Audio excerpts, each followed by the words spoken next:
大家好，我是超子，今天给大家分享一道家常下饭菜——青椒酿肉，有技巧没难度，新手一看就会。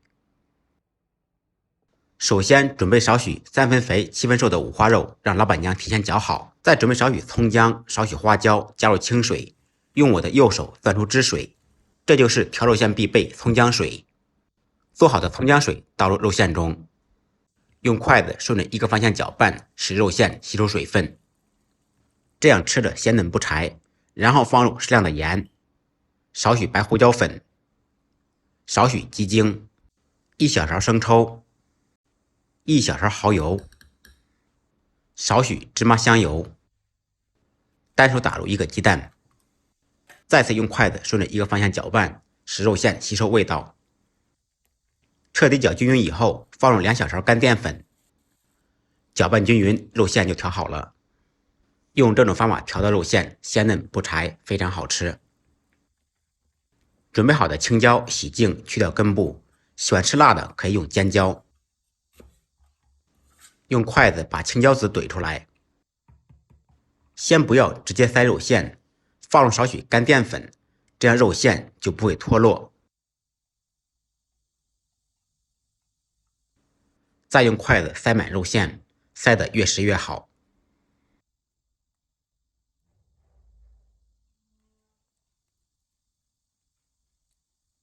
用这种方法将所有的青椒处理完。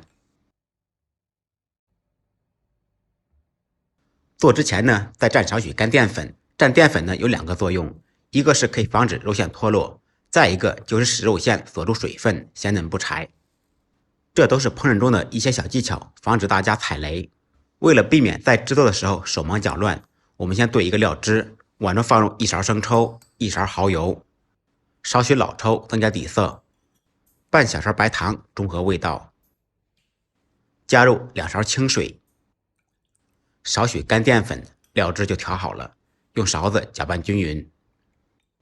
起锅，锅烧热，放入少许油，油热以后放入做好的辣椒，我们先把辣椒煎一下。如果您喜欢清淡一点，也可以采用蒸的方式，但是口感和味道会差很多。看到这里的朋友可以长按点赞3秒钟，会有惊喜出现。感谢您的支持。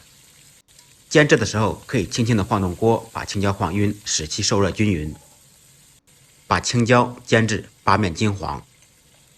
这个过程家庭小灶大概需要3分钟左右。煎好以后放入少许蒜末，用锅的底油把蒜末爆出香味，倒入调好的料汁。煎青椒用中火，倒入料汁以后改开大火，在锅中咕嘟1分钟左右，把料汁烧至粘稠。用这种方法不仅可以酿青椒，还可以酿苦瓜、茄子、豆腐等等。学会一道菜，可以延伸出更多的菜肴，这就是中华烹饪的魅力所在。汤汁烧粘稠以后，盛入盘中，浇上剩余的汤汁，一道非常下饭的青椒酿肉就做好了。简单的家常菜，不一样的味道。感谢朋友们的支持点赞，再忙再累，记得按时吃饭。下期视频见，拜拜。